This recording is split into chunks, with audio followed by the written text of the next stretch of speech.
Next നമുക്കൊരു live server എങ്ങനെ install ചെയ്യാം എന്ന് നോക്കാം. നമ്മുടെ ഈ ഒരു HTML പേജ് ഓപ്പൺ ചെയ്യുന്നതിന് മാത്രമായി നമുക്ക് ലോക്കൽ ഹോസ്റ്റിൽ ഒരു ലൈവ് സെർവർ എങ്ങനെ ഇൻസ്റ്റാൾ ചെയ്യാമെന്ന് നോക്കാം.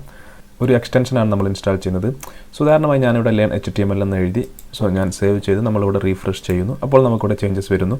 അതിനുശേഷം ഞാൻ ലേൺ HTML മാറ്റി CSS ആക്കി. അതിനുശേഷം നമ്മൾ വീണ്ടും ഇവിടെ സേവ് ചെയ്ത ശേഷം ഇവിടെ റീഫ്രഷ് ചെയ്താൽ മാത്രമേ നമുക്ക് ചേഞ്ചസ് ഇവിടെ കാണാൻ കഴിയുള്ളൂ. നമുക്കിങ്ങനെ എല്ലാ സമയത്തും ഇതുപോലെ എന്തെങ്കിലും ചേഞ്ചസ് വരുത്തിയാൽ ഇവിടെ സേവ് ചെയ്ത് ഇവിടെ വന്ന് റീഫ്രഷ് ചെയ്യുന്നതിന് പകരമായിട്ട് നമ്മളിവിടെ സേവ് ചെയ്യുന്ന സമയത്ത് തന്നെ നമുക്കിവിടെ നമ്മുടെ ചേഞ്ചസ് നമുക്ക് ഈ വെബ് പേജിൽ കാണാൻ സാധിക്കും. അതിന് നമ്മെ സഹായിക്കുന്ന ഒരു ടൂളാണ് ലൈവ് സെർവർ എന്ന് പറയുന്ന ഒരു എക്സ്റ്റൻഷൻ, ഒരു പാക്കേജ്.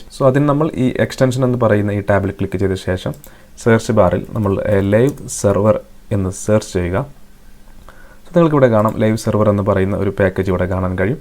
ഇത് ഞാൻ ഓൾറെഡി ഇൻസ്റ്റാൾ ചെയ്തിട്ടുണ്ട്. ഇല്ലെങ്കിൽ നിങ്ങൾക്കിവിടെ ഇൻസ്റ്റാൾ എന്ന് പറയുന്ന ബട്ടൺ കാണും, അതിൽ ഇൻസ്റ്റാൾ ചെയ്യുക.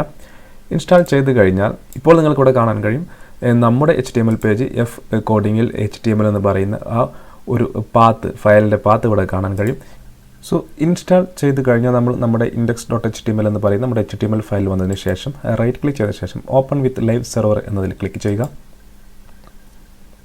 അപ്പോൾ നമുക്ക് നമ്മുടെ വെബ് പേജ് പുതിയൊരു ടാബിൽ ഇവിടെ ഓപ്പൺ ആയി വരും. നിങ്ങൾക്ക് ഇവിടെ ഇതിൻ്റെ അഡ്രസ്സ് നോക്കിയാൽ കാണാം. നമ്മുടെ ലോക്കൽ ഹോസ്റ്റ് അഡ്രസ്സാണ് 127.0.0.1.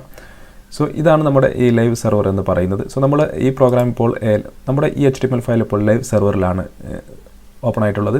ഇതാണ് നമ്മൾ ഇതിന് മുമ്പ് ഓപ്പൺ ചെയ്തത്. ഇത് നമ്മൾ നമ്മൾ ഫയൽ പാത്ത് ഇവിടെ കാണാൻ കഴിയും. നമ്മൾ സാധാരണ ഓപ്പൺ ചെയ്യുന്ന രീതിയിലാണ് ഇത് നമ്മൾ ഓപ്പൺ ചെയ്തത്. ഇതാണ് നമ്മുടെ ലൈവ് സെർവറിലൂടെ നമ്മൾ ഓപ്പൺ ചെയ്ത ഫയൽ. ഇനി നമുക്ക് ഇവിടെ എന്തെങ്കിലും ചേഞ്ചസ് വരുത്തി നോക്കാം. ഞാൻ CSS എന്നുള്ളത് HTML എന്നാക്കുന്നു. ശേഷം സേവ് ചെയ്യുന്നു. സേവ് ചെയ്ത ഉടനെ നിങ്ങൾക്ക് ഇവിടെ നമുക്ക് മാറ്റം കാണാൻ കഴിയും. നമുക്ക് എപ്പോഴും വന്നിട്ട് ഇവിടെ റീഫ്രഷ് ചെയ്യേണ്ട ആവശ്യമില്ല. ഞാൻ പുതിയൊരു ഹെഡിങ് ആഡ് ചെയ്ത് നോക്കാം.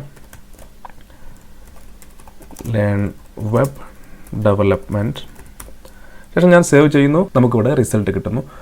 ലൈവ് സെർവർ ഒരു ഓപ്ഷനാണ്. നിങ്ങൾക്ക് ഈസിയായി പെട്ടെന്ന് ചെയ്യുന്നതിന് വേണ്ടി നിങ്ങൾക്ക് ഇൻസ്റ്റാൾ ചെയ്യാം. അല്ലെങ്കിൽ നമുക്ക് ഇതുപോലെ സേവ് ചെയ്ത ശേഷം ഇവിടെ ഇതുപോലെ റീഫ്രഷ് ചെയ്താൽ മാത്രമേ നമുക്ക് നമ്മുടെ റിസൾട്ട് ലഭിക്കുകയുള്ളൂ. ഇനി മുതൽ നമ്മൾ ഇനി അങ്ങോട്ടുള്ള ട്യൂട്ടോറിയൽ നമ്മൾ ഈ ലൈവ് സെർവറാണ് ഉപയോഗിക്കുന്നത്. നമുക്ക് പെട്ടെന്ന് നമുക്ക് റീഫ്രഷ് ചെയ്യുന്ന ഒരു സമയം കുറക്കാൻ സാധിക്കും. ഞാനിവിടെ എന്ത് ചേഞ്ച് വരുത്തി കഴിഞ്ഞാലും നമുക്കപ്പോൾ തന്നെ സേവ് ചെയ്താൽ തന്നെ നമുക്കതിൻ്റെ റിസൾട്ട് നമ്മുടെ വെബ് പേജിൽ ലഭിക്കുന്നതായിരിക്കും. സേവ് ചെയ്ത് കഴിഞ്ഞാൽ നമുക്കിവിടെ നമ്മൾ ചേഞ്ച് ചെയ്ത റിസൾട്ട് ഇവിടെ ലഭിക്കുന്നതായിരിക്കും.